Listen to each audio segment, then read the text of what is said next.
Bonjour!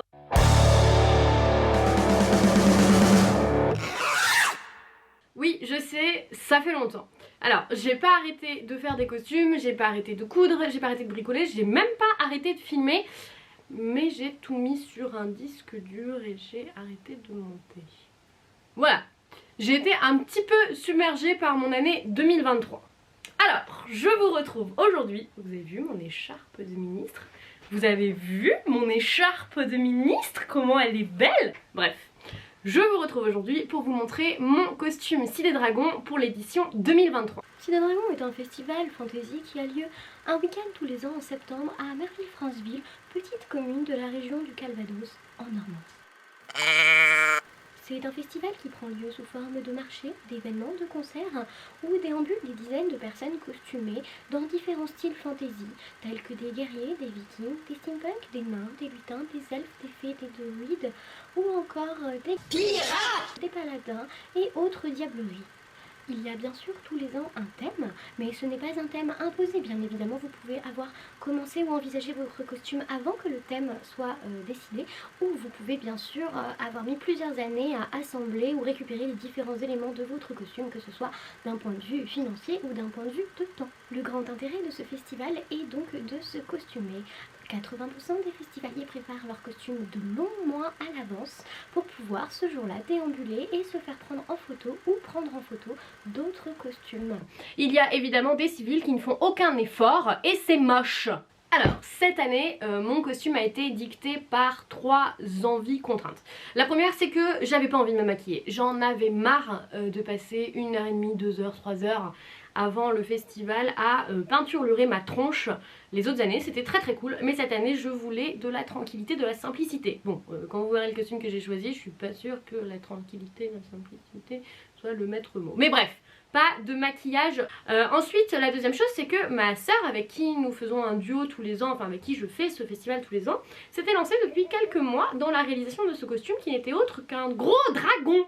Voilà, Sublimidé Océane, un gros dragon. Alors non, en vrai c'est génial, c'est juste que un gros dragon, comme son nom l'indique, ça ne laisse pas une mobilité, une visibilité énorme. Donc si mon costume pouvait être un peu le tenant inverse d'un espèce de petit Moïse qui pourrait ouvrir la foule, telle la mer du Nord, morte, je sais plus laquelle c'est. Enfin bref, ouvrir la foule devant ce gros dragon, et c'était une bonne idée. Parce que Cidé Dragon, c'est beaucoup de gens qui s'entassent et qui naviguent dans des rues étroites. Donc en fait ça fait souvent beaucoup de foule et ça fait souvent des moments très denses où on piétine et on essaye de se frayer un chemin. Alors quand vous êtes costumé et que vous n'y voyez pas grand chose, vous avez vite fait de shooter dans un lutin, un guerrier, un poireau, une belle-mère, un enfant ou un chien qui traînait par là. Et ma dernière contrainte qui était plus une envie, c'est que cette année j'avais envie de coudre, mais pas que. J'avais surtout envie de bricoler, de toucher à d'autres matériaux, de la mousse, du Worbla, enfin des trucs en dur, de faire de la bombe, de la peinture, de la patine, bref. Et du coup ça m'a amené à cette idée, un lapin guerrier, parce que tout est parti du bouclier et de l'épée où je voulais vraiment faire ces deux armes. Je les ai dessinées un jour dans le train, j'étais en mode oh, waouh, un bouclier salade, une carotte épée, mais trop bien. Du coup on fait un lapin guerrier. Alors je vous cache pas que initialement ce petit lapin était censé avoir une armure, mais j'ai pas eu le temps. Et en fait vous allez voir dans la vidéo, j'ai remplacé le haut de la fourrure par un petit top en lin pour m'éviter la fourrure sur le haut du corps parce qu'en fait il faisait trop chaud. Et après un week-end avoir porté ce costume, peut-être qu'un jour je ferai l'armure pour un shoot, histoire de bien finir le costume dans ma tête. Mais alors je vous jure que je la porterai pas du tout sur un week-end entier. Déjà j'ai eu assez chaud comme ça. Dans cette vidéo je vais vous montrer la réalisation du costume du lapin, le corps, la tête, les gants, les pattes et le petit top. Et dans une prochaine vidéo je vous montrerai la réalisation de l'épée et du bouclier parce que ça faisait beaucoup trop pour une seule vidéo. Je vous laisse avec les images et ma sublime voix off. Et n'hésitez pas à vous abonner tout de suite, comme ça c'est fait.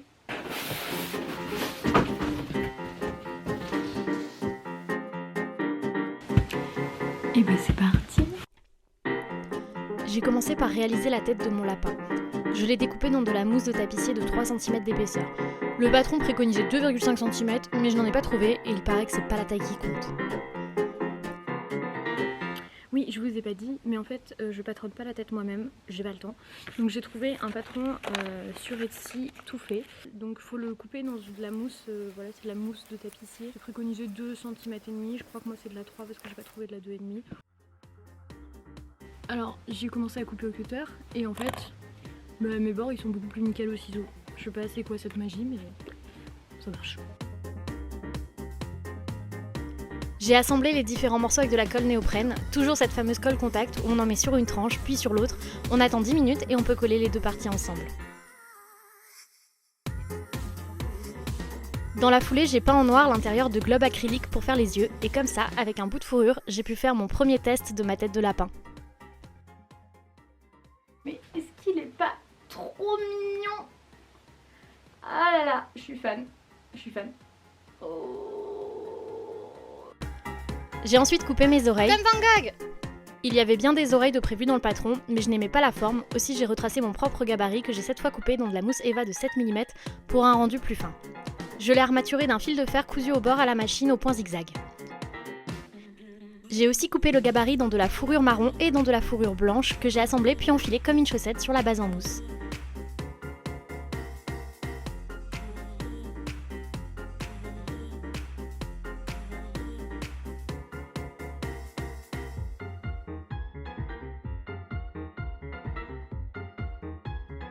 Comme je voulais un rendu plus réaliste que peluche, j'ai réalisé une membrane en latex pour mettre à l'intérieur de l'oreille.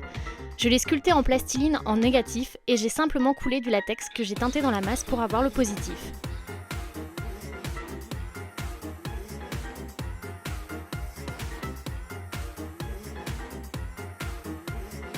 J'ai évidé la fourrure blanche pour pouvoir coller cette membrane au pistolet à colle. J'ai ensuite rajouté des petites touffes de poils, une par une, au latex pour créer une liaison entre la fourrure et le latex.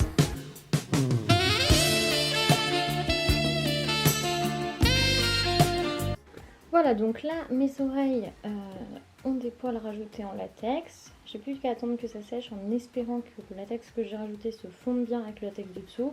Après, je brosserai et je viendrai donner un petit coup de tondeuse pour raser les parties qui m'intéressent. Et il y aura un sacré travail de patine après, mais plus tard. Alors déjà, j'ai rempli les trous des yeux avec du tulle noir pour moi pouvoir voir et je viendrai mettre les yeux par-dessus. J'ai agrandi la bouche, il va falloir que je la recolle pour pouvoir avoir une aération. Et j'ai fait les trous pour les oreilles, donc maintenant je vais venir fixer les oreilles. Bon, en fait ce n'était pas les oreilles, mais juste une base en mousse pour les fixer plus tard. Et là, j'ai eu du nez et je me suis rappelé qu'il me fallait un museau. J'ai ressorti ma plastiline pour le sculpter et cette fois-ci, j'ai fait un moule en plâtre pour bien avoir tout le détail dans le tirage final. Je l'ai ensuite coulé en latex, reteinté aussi dans la masse. Bon, j'ai fait mon mélange un peu au pif, donc il était plutôt bronze que marron, mais ça passait crème.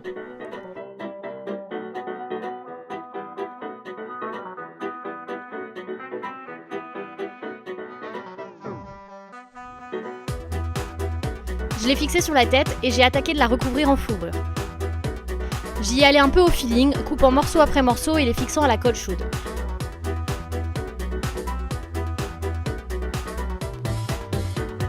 Je faisais mes découpes en fonction du sens du poil, en me référant à des photos de lapins. Bien sûr, j'utilise de la fourrure synthétique, ce qui, en plus d'être éthique, lui confère un peu plus d'élasticité pour épouser les volumes arrondis.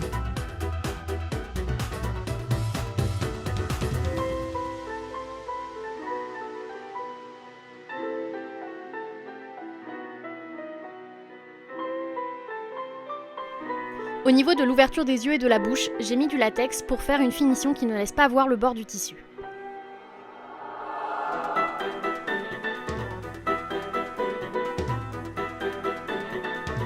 J'ai ensuite attrapé ma tondeuse et je me suis occupée de lui faire une petite coupe.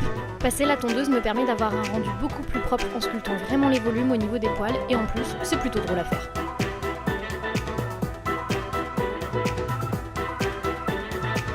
Enfin, avec mon aérographe, j'ai créé un peu de contraste dans les creux avec une teinte foncée et j'ai donné un peu de couleur aux oreilles pour mieux relier le rose du latex, le blanc des poils intérieurs et le marron des poils extérieurs.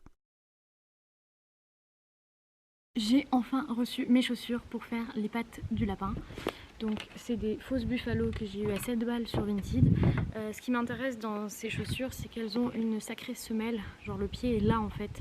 Du coup j'ai tout cette semelle dans laquelle je vais pouvoir venir tailler un petit peu en biais pour avoir le derrière du pied du lapin un peu en biais. Et après je vais utiliser de la mousse et de la fourrure pour recouvrir tout ça.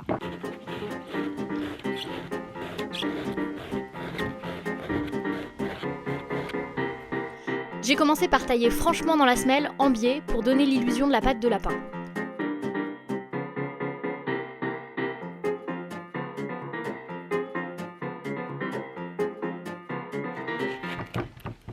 Je vous mets 2 tranches. J'ai ensuite retracé le contour de ma chaussure pour dessiner la forme de mes pattes.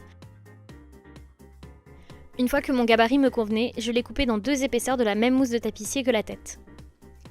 J'ai aussi ajouté une couche en tapis de gym un peu bas de gamme. Cette couche sera contre le sol et me permettra de ne pas effriter la mousse de tapissier au fur et à mesure que je vais marcher sur le goudron.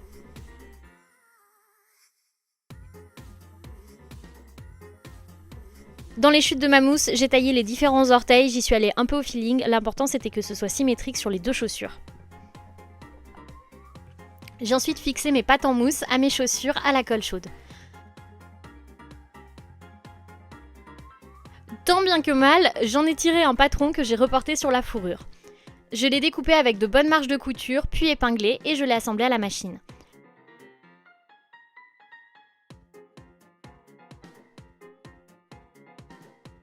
J'ai ensuite retourné l'ensemble et je l'ai collé sur ma base de chaussures.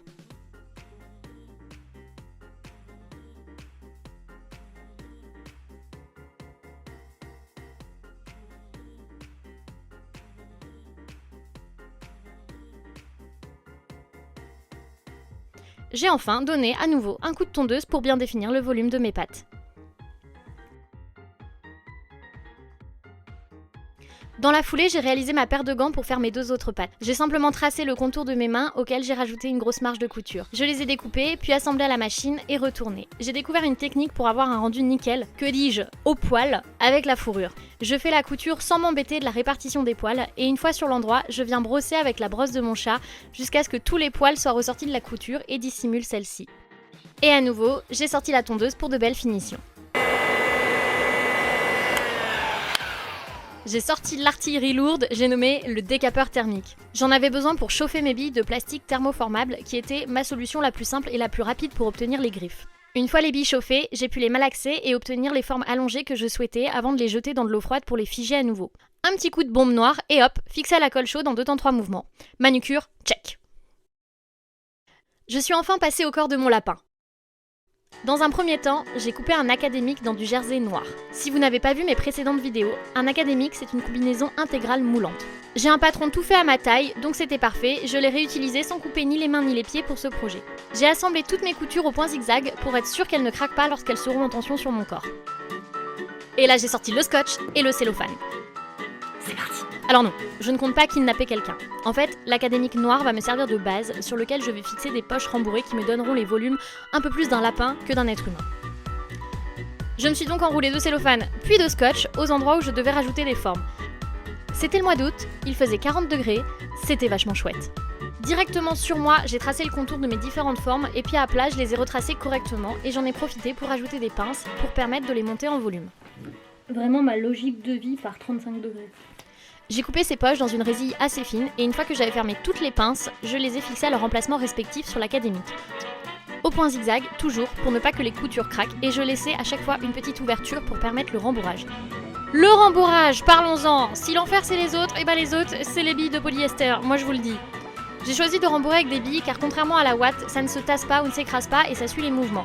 Et ça, pour suivre les mouvements, ça les suit. J'en trouve encore collé à mes vêtements 6 mois après.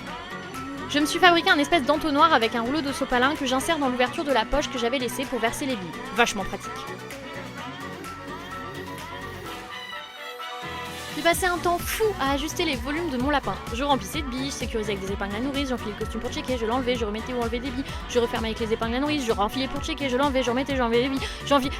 Bref, quand j'ai fini de baisser et monter les volumes, j'ai définitivement fermé les poches à la machine.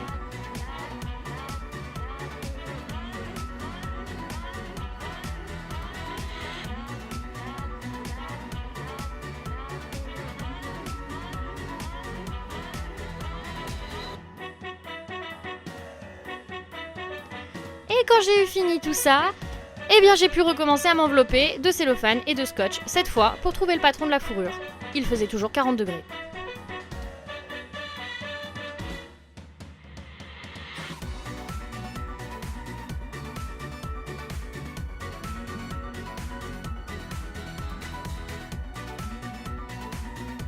Cette fois-ci, j'ai fait appel à mon copain et sa patience pour m'enrouler, car toute seule, c'était tout simplement impossible de ne pas fausser les mesures.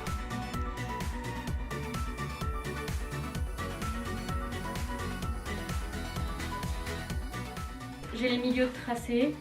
Ma prochaine étape, c'est de sortir de là et...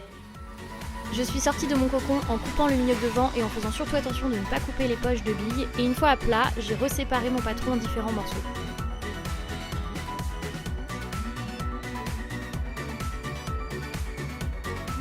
Bon, ce soir j'ai un assistant, camouflage. En général ça se voit un peu moins, mais il est de la même couleur. C'est trop drôle. J'ai épinglé ce nouveau patron sur la fourrure, j'ai fait extrêmement attention au sens des poils, toujours en me référant à des photos de lapin pour que l'ensemble reste cohérent. J'ai ajouté une bonne marge de couture, coupé, épinglé et monté à la machine.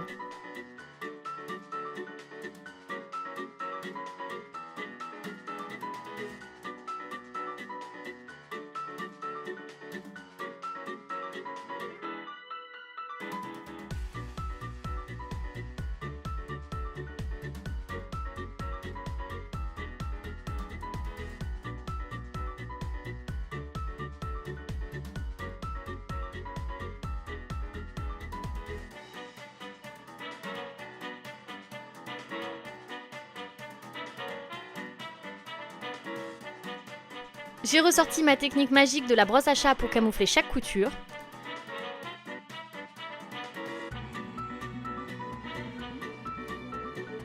J'ai ensuite enfilé ma nouvelle combi en fourrure sur l'académique et ses volumes, et je les ai fixés ensemble par des coutures à la main dans le creux des cuisses et aux épaules, et était arrivé l'heure du premier essayage. C'était beau, mais c'était chaud. C'est bien, mais c'est pas ouf. J'en ai profité pour aller mixer un petit son en studio, dispo bientôt sur toutes les plateformes. Donc, comme vous pouvez le voir, on est le soir très tard. Je me suis mis dehors pour essayer de profiter un petit peu de la fraîcheur. Voilà, vous avez vu juste avant mon essayage en intégralité en fourrure. J'étais dans un studio de son parce que c'est là où travaille mon copain et que j'avais envie de lui montrer, donc c'était drôle. Je me suis amusée à faire le lapin DJ. C'était trop cool, mais j'ai porté ce costume à peu près une demi-heure par 36 degrés. Sans trop bouger, et j'étais morte de chaud. Donc clairement, envisager un week-end entier assis de dragon, à déambuler, à faire des photos, à rester dedans, c'est pas possible. Donc il a fallu trouver une solution. Je vous avoue, j'étais un petit peu triste. On a beaucoup cogité avec mon copain parce que j'étais un peu désemparée face à cette nouvelle situation, et du coup on a décidé que j'allais revenir à mon idée de base. Donc mon idée de base, c'était que ce petit lapin devait avoir une armure sur le haut du corps qui permettait de ne pas avoir de la fourrure sur les parties hautes. Alors j'ai pas fait cette armure parce que je savais dès le début que je n'avais pas le temps, et je n'ai toujours pas le temps, mais je pense que je peux faire une version peut-être petit t-shirt, petite tunique qui me permettrait de ne pas avoir de fourrure à cet endroit là en dessous et d'être beaucoup plus légère. Il me reste un espèce de lin vert d'un autre projet pour un musée. Il me reste des chutes, et je pense que dans les chutes je peux réussir à caser cette tunique. Alors je vais pas partir dans une coupe folle, hein, clairement je vais faire un truc des plus basiques, mais ça me permettra d'ôter la fourrure sur l'académique à peu près de là à là, quoi, toute la partie qui transpire. Alors c'était reparti pour couper une deuxième fois le ventre. Une fois celui-ci accroché sur l'académique, j'ai pu finir l'académique au dos en posant une grosse fermeture éclair qui ne sera de toute façon pas visible à la fin. Et devinez quoi ? J'ai donné un gros coup de tondeuse sur le bidou. Je me suis rendu compte qu'une fois un peu coupé, les poils étaient plus clairs et ça lui faisait un bidou plus blanc.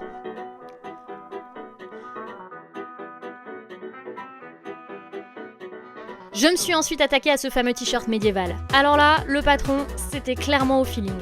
Je l'ai tracé direct sur mon lin, coupé, monté et essayé dans la foulée pour voir si ça allait. Et nickel Michel.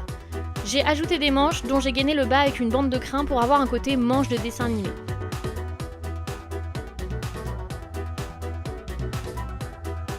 J'ai utilisé le même tissu pour recouvrir la partie colle en mousse qui me sert à cacher mon cou et à rallier la tête sur mes épaules.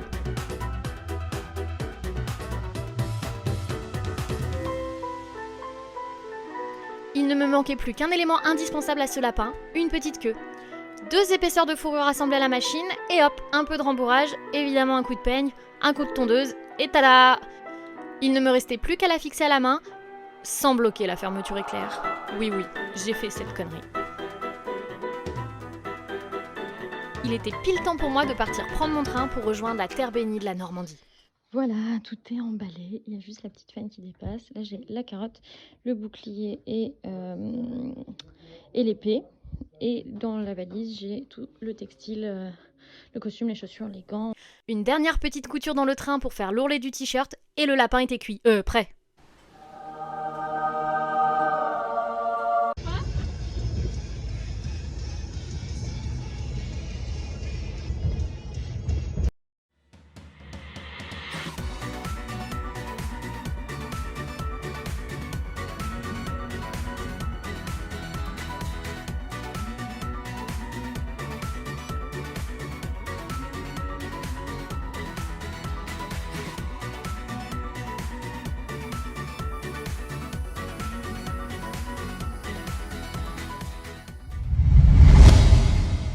Voilà, c'est la fin de cette vidéo. J'espère que ça vous a plu, j'espère que vous avez pris plaisir à découvrir ce petit costume de lapin autant que j'ai pris plaisir à le faire.